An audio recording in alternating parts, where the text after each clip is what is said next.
Bismillahirrahmanirrahim. Assalamualaikum warahmatullahi wabarakatuh.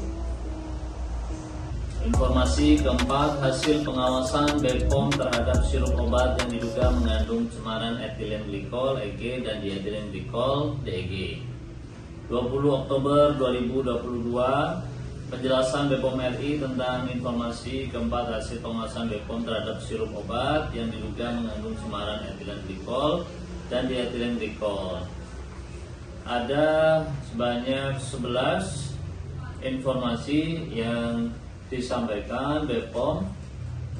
Yang pertama, berdasarkan hasil pengawasan rutin BPOM yang dilakukan secara berkesinambungan, sirup obat yang beredar masih memenuhi persyaratan keamanan, khasiat dan mutu. Terkait dengan sirup obat, BPOM telah melakukan tindakan regulatori berbasis risiko berupa penelusuran obat yang terdaftar dan beredar di Indonesia, pelaksanaan sampling dan pengujian secara bertahap terhadap sirup obat yang diduga mengandung cemaran EG dan DEG. Kedua, dalam pelaksanaan pengujian terhadap dugaan cemaran EG dan DEG dalam sirup obat, acuan yang digunakan adalah Farmakope Indonesia dan atau acuan lain yang sesuai dengan Undang-Undang Nomor 36 Tahun 2009 tentang kesehatan sebagai standar baku nasional untuk jaminan mutu semua obat yang beredar. Ketiga, sirup obat yang diduga mengandung cemaran EG dan DEG kemungkinan berasal dari 4 bahan tambahan, yaitu propilen glikol, polyethylene glikol, sorbitol, dan gliserol yang bukan merupakan bahan yang berbahaya atau dilarang digunakan dalam pembuatan sirup obat sesuai Farmakope dan standar baku nasional yang diakui.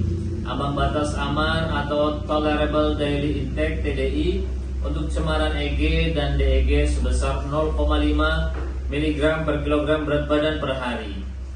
BPOM telah melakukan sampling terhadap 39 batch dari 26 sirup obat yang diduga mengandung cemaran EG dan DEG berdasarkan kriteria sampling dan penguji antara lain: A. Diduga digunakan pasien gagal ginjal akut sebelum dan selama berada atau masuk rumah sakit. B. Diproduksi oleh produsen yang menggunakan 4 bahan baku pelarut propilen glikol, polyethylene glikol, sorbitol, dan gliserol dengan jumlah volume yang besar. C. Diproduksi oleh produsen yang memiliki rekam jejak kepatuhan minimal dalam pemenuhan aspek mutu. D. Diperoleh dari rantai pasok yang diduga berasal dari sumber yang berisiko berkait mutu. 5. Hasil sampling dan pengujian terhadap 39 batch dari 26 sirup obat sampai dengan 19 Oktober 2022 menunjukkan adanya kandungan cemaran EG yang melebihi ambang batas aman pada 5 produk berikut. A. Thermorex sirup obat demam produksi PT Konimex dengan nomor izin edar DBL 781-300-353-7A1, kemasan dus botol plastik 60 ml. B. Flurin DMP sirup obat batuk dan flu produksi PT Yarindo Farmatama dengan nomor izin edar DTL 03327086-37A1, kemasan dus botol plastik 60 ml. C. Uni Baby Cup sirup obat batuk dan flu produksi Universal Pharmaceutical Industries dengan nomor izin edar DTL 722-630-3037A1, kemasan dus botol plastik 60 ml. D. Uni Baby demam sirup obat demam produksi Universal Pharmaceutical Industry dengan nomor izin edar DBL 872-6301-237A1, kemasan dus botol 60 ml. E. Unibeb demam drops obat demam produksi Universal Pharmaceutical Industries dengan nomor izin edar DBL 19263033336A1, kemasan dus botol 15 ml.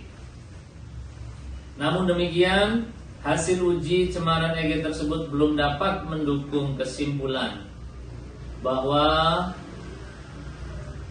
penggunaan sirup obat tersebut memiliki berkaitan dengan kejadian gagal ginjal akut.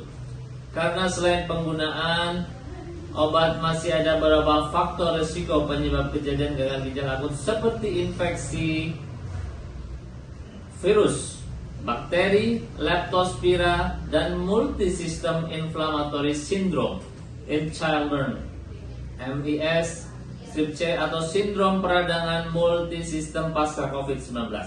6. Terhadap hasil uji 5 sirup obat dengan kandungan EG yang melebihi ambang batas aman sebagaimana tercantum pada poin 5, BPOM telah melakukan tindak lanjut dengan memerintahkan industri farmasi pemilik izin edar untuk melakukan penarikan sirup obat dari beredar seluruh Indonesia dan pemusnahan untuk seluruh batch produk. Penarikan mencakup seluruh outlet antara lain pedagang besar farmasi, instalasi farmasi, pemerintah, apotek, instalasi farmasi, rumah sakit, puskesmas, klinik, toko obat, dan praktek mandiri tenaga kesehatan. 7. BPOM telah memerintahkan kepada semua industri farmasi yang memiliki sirup obat yang berpotensi mengandung cemaran EG dan DEG untuk melaporkan hasil pengujian mandiri sebagai bentuk tanggung jawab pelaku usaha. Industri farmasi juga dapat melakukan upaya lain seperti mengganti formula obat dan atau bahan baku jika diperlukan.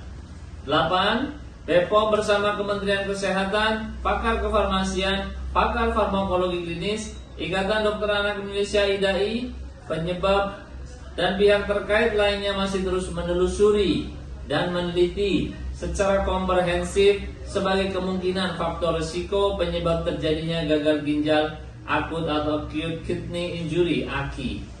9. BPOM akan terus memperbarui informasi terkait dengan hasil pengawasan terhadap sirup obat sesuai dengan data yang terbaru.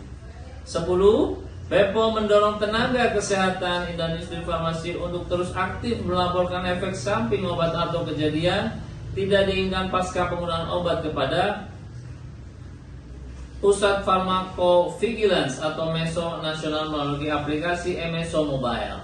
11. BPOM mengimbau masyarakat untuk waspada, menjadi konsumen cerdas dan selalu memperhatikan hal berikut. A. Membeli dan memperoleh obat hanya di sarana resmi yaitu apotek, toko obat, puskesmas atau rumah sakit terdekat. B. Membeli obat secara online dapat dilakukan hanya di apotek yang telah memiliki izin penyelenggara sistem elektronik farmasi (PSEF). BPOM secara berkesinambungan. C. Melaksanakan patroli cyber patrol pada platform situs media sosial dan e-commerce untuk menelusuri dan mencegah peredaran obat ilegal. D. Menerapkan cek klik yaitu cek kemasan dalam kondisi baik, cek label, izin edar dan kadaluarsa sebelum membeli atau menggunakan obat. Apabila masyarakat memerlukan informasi lebih lanjut atau menyampaikan pengaduan, dapat menghubungi lapor.co.id, kontak center Halo BPOM 1-500-533, SMS 081219999533, WhatsApp 08119181533, email halobepom@bepom.co.id, Instagram @bepomri, Facebook fanpage bepom.official, Twitter @bepomri atau unit layanan pengaduan konsumen ULPK Balai Besar Balai Lokapom di seluruh Indonesia. Ingat masyarakat, sekali lagi ingat bahwa hal ini perlu sama-sama diwaspadai, sama-sama saling menjaga dan mengingatkan agar dalam pemakaian obat-obatan hanya bisa didapatkan di sarana resmi, di apotek, toko obat, puskesmas, dan rumah sakit. Billahi taufiq wal hidayah. Assalamualaikum warahmatullahi wabarakatuh.